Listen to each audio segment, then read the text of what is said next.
सासू माँ, आपको मेरे कमरे में ताक झांक की क्या ज़रूरत है? नीतू की शादी को 5 महीने से अधिक समय हो चुके हैं। शादी से पहले वो बैंक में नौकरी करती थी। पति मुकेश भी बैंक में मैनेजर थे। दोनों का प्रेम विवाह हुआ था। परिवार में दोनों की शादी पर किसी को आपत्ति नहीं थी, इसलिए सब कुछ व्यवस्था ढंग से हो गई। ससुराल में पति, सास, ससुर तथा एक देवर थे। देवर को पढ़ाई में ज़्यादा रुचि नहीं थी, इसलिए वो अपने पिता के साथ ज्वेलरी की दुकान पर बैठते थे। शादी से पहले ही नीतू ने कहा दिया था कि वह नौकरी करती रहेगी, जिस पर सुकेश ने भी कोई आपत्ति नहीं उठाई थी और सास ससुर ने भी शादी पर सुकेश नीतू ने 15 दिन की छुट्टी ली थी। हनीमून से लौटने के बाद दोनों ने ही बैंक जाना शुरू कर दिया था। सवेरे 9 बजे दोनों इकट्ठे ही घर से निकलते और शाम को लौटते वक्त 6 बजे जाते थे। नीतू सवेरे 7 बजे उठती, तैयार होकर रसोई में काम कर रही सास को थोड़ा बहुत हाथ बटाती, अपना व पति का टिफ़िन तैयार करती, फिर चाय नाश्ता करके दोनों निकल जाते। इससे अधिक काम वो नहीं कर पाती थी। मायके में भी उसने कभी कोई काम नहीं किया था और ना ही उसे कोई रुचि ही थी। शाम को लौटने के बाद भी रात के खाने के वक्त थोड़ी सी मदद कर देती, बाकी के सारे काम सास ही कर लेती थी। उन्होंने एक सहायिका रखी हुई थी जो बर्तन, कपड़े, झाड़ू पोछा कर दिया करती थी। खाने का काम वो स्वयं ही कराती थी। मेड का बनाया खाना उन्हें पसंद नहीं आता था। दूसरे उनकी सोच थी कि सारा काम अगर मेड करेगी तो वह क्या करेंगे, उनका समय कैसे कटेगा। सुकेश और नीतू के ऑफिस जाने के बाद सास कमला जी सहायिका को लेकर पूरे घर की सफाई करवाती। जब वे बेटे बहू के कमरे में जाती तो देखती कि कमरा बहुत अस्त व्यस्त रहता है, सामान भी इधर उधर बिखरा रहता है, तो उन्हें अच्छा नहीं लगता था। वे शुरू से ही एक सफाई पसंद और अनुशासन प्रिय गृहिणी रहती थी, इसलिए उन्हें लगता था कि घर व्यवस्था रखना ज़रूरी है। हैरानी तो इस बात की हुई कि बिखरे सामान में ही सैनिटरी पैड्स और मेकअप की सामग्री होती, जिसे देखकर उन्हें हैरानी के साथ साथ बुरा भी लगता। इतनी लापरवाही भी कोई करता है। नीतू को शुरू से ही घर के कामों में कोई रुचि नहीं थी। पहले माँ ही सब काम कर लेती थी, फिर भाई की शादी हो गई तो सास बहू मिलकर सब काम निपटा देते थे। नीतू पर कोई जिम्मेदारी नहीं थी, इसलिए उसने काम करने में भी दिलचस्पी नहीं दिखाई। अपने कमरे को भी वो अस्त व्यस्त ही छोड़कर बैंक चली जाती थी। पीछे से भैया या माँ ही उसके कमरे को ठीक करते थे। ससुराल में यह काम तो सास नहीं करेगी, ना सहायिका को कहकर थोड़ी सी सफाई ज़रूर करवा देती थी। अगले दिन देखती तो कमरे की फिर से वही हालत होती। धीरे धीरे उन्हें कुछ बुरा लगने लगा।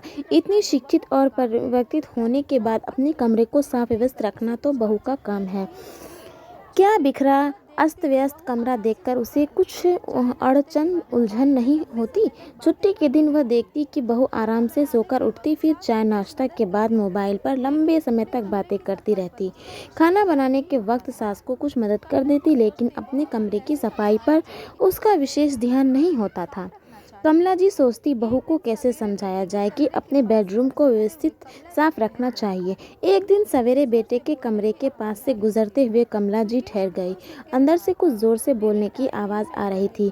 सुकेश नीतू से कह रहा था कि मेरी टाई नहीं मिल रही है, तुम हर चीज़ ठिकाने क्यों नहीं रखती, कहीं भी कुछ सामान रख देती हो और फिर वक्त पर नहीं मिलता। थोड़ी व्यवस्था क्यों नहीं रखती, मुझसे जितना होता है उतना तो कर ही रही हूँ। आप भी तो अपने सामान को सही जगह पर रख सकते हैं, कहीं भी इधर उधर रख देते हैं, फिर मुझे पर दोष लगा रहे हो। मुझे अकेले का दोष थोड़ा ही है। अभी दूसरी टाई बांध लो, कल आराम से ढूंढ लूँगी। नाश्ता करके और टिफ़िन लेकर दोनों ऑफिस चले गए। कमला जी सोच रही थी सुकेश को भी शुरू से ही व्यवस्थित रहने की आदत है, उसे भी बिखरा हुआ घर अच्छा नहीं लगता, लेकिन पत्नी को शायद कुछ बुरा ना लग जाए इसलिए चुप रहता है, इसलिए वह भी लापरवाह होती जा रही है। मुकेश से एक हफ्ता भर ही बीता था कि कमला जी को फिर बेटे बहू के जोर से बोलने की आवाज़ आई। सुकेश कह रहा था, नीतू बाथरूम में कैसी दुर्गंध आ रही है, तुम्हें नहीं लगी? थोड़ा सा सफाई की तरफ ध्यान दे सकती हो। काम तो महर ही करेगी, लेकिन काम करना तो हमारा फ़र्ज़ है ना। तुम मम्मी को कह कर जा सकती हो कि बाथरूम की सफाई करवा ले। एयर फ्रेशन डालकर छुट्टी के दिन खुद ही अच्छे तरीके से सफाई कर दो। अब इतना काम तो कर सकती हो ना, सब कुछ मम्मी थोड़ी करेंगी। अब क्या मैं बाथरूम धोने बैठ जाऊं? मुझसे नहीं होता ऐसा काम। नीतू चिढ़कर बोली। कमला जी ने निश्चय कर लिया, अब तो नीतू को बोलना ही पड़ेगा। अब तक वे लिहाज करती रही, लेकिन अब पानी सर से ऊपर न चला जाए। रात को जब वे खाना बना रही थी के लिए उसके पास आई तो उन्होंने प्यार से समझाते हुए कहा, कहा कि चाहती हूँ कि बुरा मत मानना, पति पत्नी की ज़िंदगी में उनका बेडरूम बहुत महत्वपूर्ण स्थान रखता है। उनके जीवन का एक बड़ा हिस्सा बेडरूम में बीतते स्थान जितना साफ सुथरा व्यवस्थित होगा, उसमें उतनी ही सकारात्मक ऊर्जा होगी। अगर हर चीज़ व्यवस्थित ढंग से निश्चित स्थान पर रखी जाए तो उसे ढूंढने में ना तो समय व्यर्थ जाएगा, ना चिक चिक होगी। जब समय पर कोई वस्तु नहीं मिलता तो कोई बार नौबत झगड़े तक पहुंच जाती है। पिछले हफ्ते सुकेश टाई न मिलने पर झल्ला रहा था और आज बाथरूम की सफाई को लेकर तुम्हारे बीच बहसबाजी हो रही थी। उस दिन नीतू का मूड कुछ उगड़ा हुआ था। सास की बात उसे चुभ गई। कुछ गुस्से से बोली, मम्मी जी आपको मेरे कमरे में ताक झांक की क्या ज़रूरत है? मुझे जैसी ठीक लगता है रखती हूँ, आपको क्या आपत्ति है? आप घर के दूसरे कमरों की सफाइयाँ करवाइए, मेरा कमरा मैं खुद देख लूँगी। कमला जी को बहू की बात सुनकर बहुत दुख हुआ। उन्हें उम्मीद नहीं थी कि बहू इतनी बेरुखी से बोलेगी। इतने प्यार से समझाने के बाद भी उसे सास की बात ना से मिर्ची लग गई।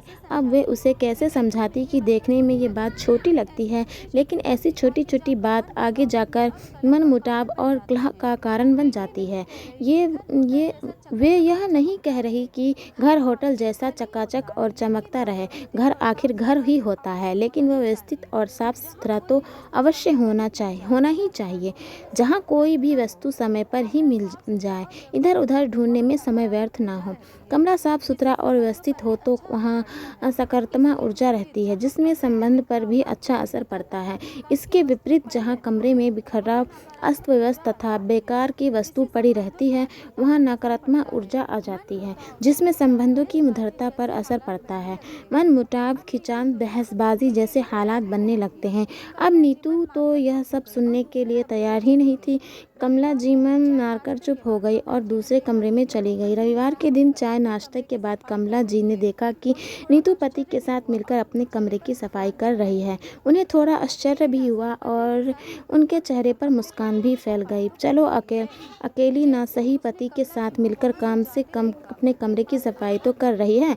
जैसे ही उसने कमला जी को वहाँ से जाते देखा, उनके पास आई और बोली, मम्मी जी सॉरी, उस दिन मैंने आपको साथ कुछ बेरुखी से बात की।